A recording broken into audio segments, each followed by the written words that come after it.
Hello, fellow Whovians, and welcome back to Semajical Reviews, and everyone else. And all through the month of November, I am going to be reviewing Doctor Who content. So I'm going to call this little month project Who-vember, in honor of the show's 60th anniversary. Speaking of the 23rd, do you remember the 23rd of November 1963?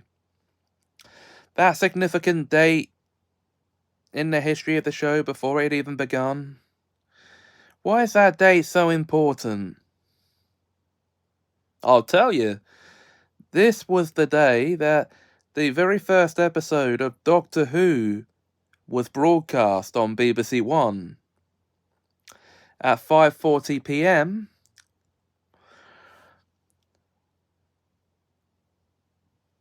Children and adults of the day were introduced to the TV story An Unearthly Child, the very first story of Doctor Who's history. This story ran for 4 episodes between the 23rd of November 1963, or should I say between the 23rd of November and the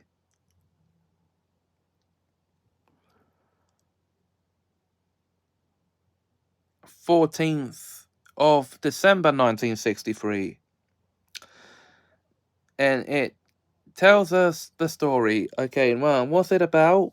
Well, school teachers Ian Chesterton and Barbara Wright are concerned and intrigued about the behaviour of one of their pupils, a young girl named Susan Foreman, as she seems to know more than she's letting on for a girl from 1963.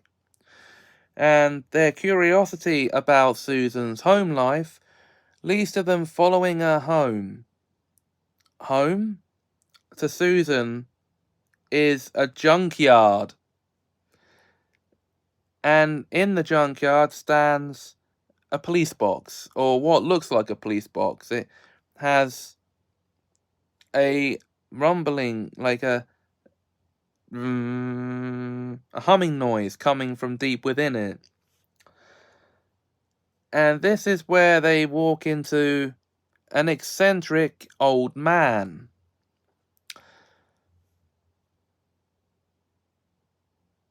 And they try to get an explanation from him about what's happened to Susan.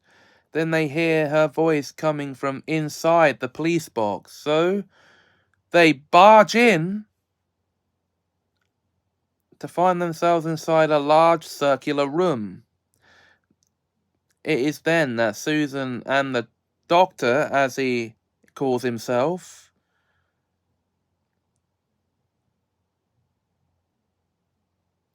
explain that this is where Susan lives.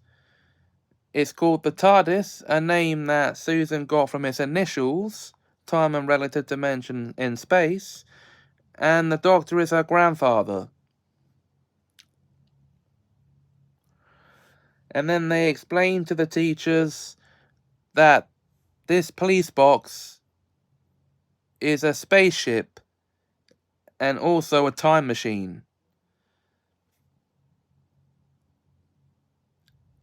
Yes, of course Ian and Barbara don't believe them, so they abduct them and take them back to the Stone Age to prove that the TARDIS is a time machine. And on their first adventure, they land, obviously, as I said, in the Stone Age, where they get caught up in the Tribe of Gum, which is the 3-part story added to the end of this one, also known as 100,000 BC.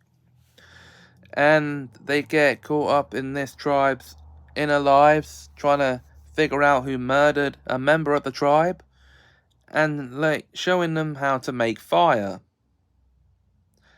Well, they already know, but because they have a member of their tribe who's known as the Fire Maker. Now, okay.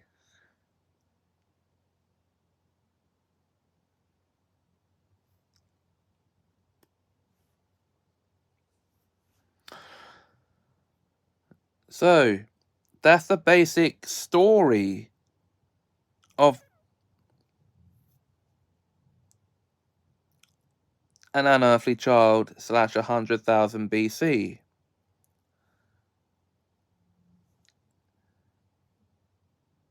Now, the story was written by Anthony Coburn for the BBC.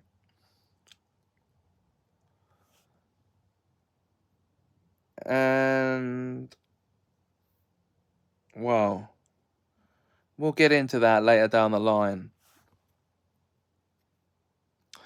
So what do I think of this story?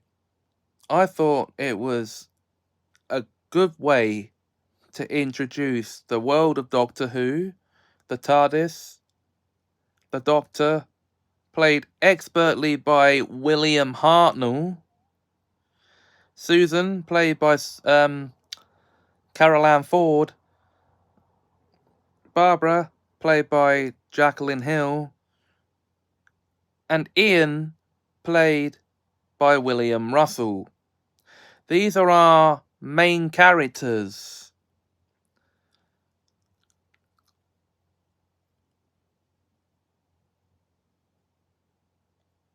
For this story and the upcoming several stories.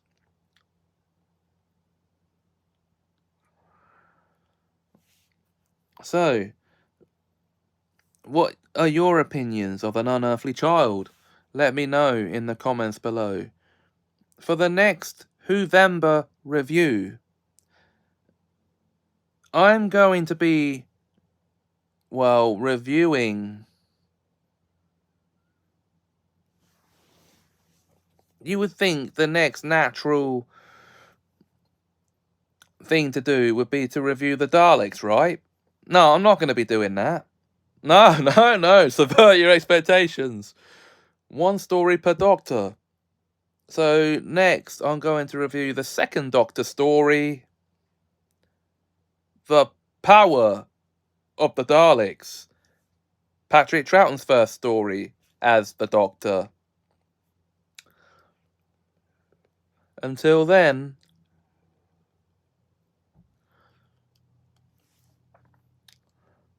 if you enjoyed this video, please like, comment, share and subscribe. Thanks for watching and have a Semajical time.